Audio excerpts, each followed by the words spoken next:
Roadside Bomb. And make a long story short, you know, the truck flipped, the bomb exploded, and I got ejected out of the vehicle, landed on my head, broke my neck at the 5, 6, and 7, tore my left shoulder from the deltoid off the clavicle, and fractured my left hip. I survived, everybody else died. Wow.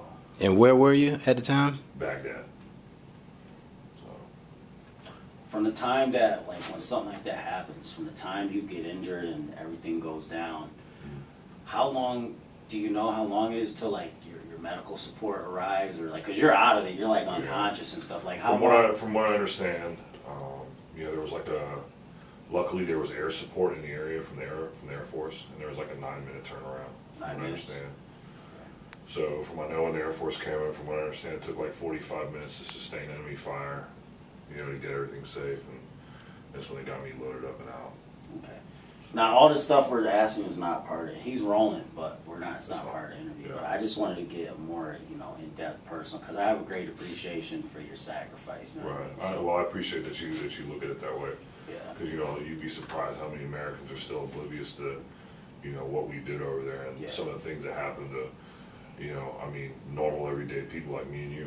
Yeah. You know, I mean, even though you got to go over there and you got to serve your country, you know, it's a means of paying bills just like everybody else does. You just put on a funky colored uniform and do what you got to do. Yeah. But now, after that tragedy happened, did you go right back over after you healed up, or was that the last time you were over there? No, well, what happened was obviously I convalesced. It took me, I was in a coma for a good part of 9 weeks. It took me about 9 months to heal up in a hospital bed. And then I decided to stay in, but physically I just couldn't.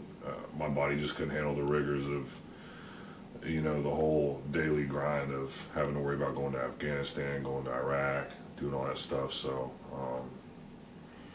I decided it was in my best interest, and the military decided it was in my best interest if, you know, I just separated. And, you know, I served my 8.5 years. And so this was this was in the last 2 years about that happened, right? 07. So you were toward the tail end already of your tour?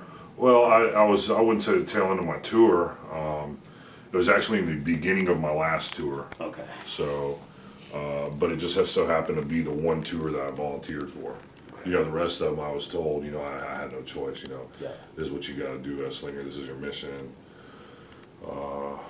And then this last time, it was, hey, we need people to go over there. I figured, well, my leadership was strong enough. I've been over there. I already know the area. Might as well just go ahead and make it happen. Yeah. So, you know, that's what I did. All right. Well, we're going to go in now back into the more bodybuilding competitive side. But when I ask you the questions, I'm also going to intersperse some of those. I'm not going to go too, you know, too deep emotional with it. But I'm going to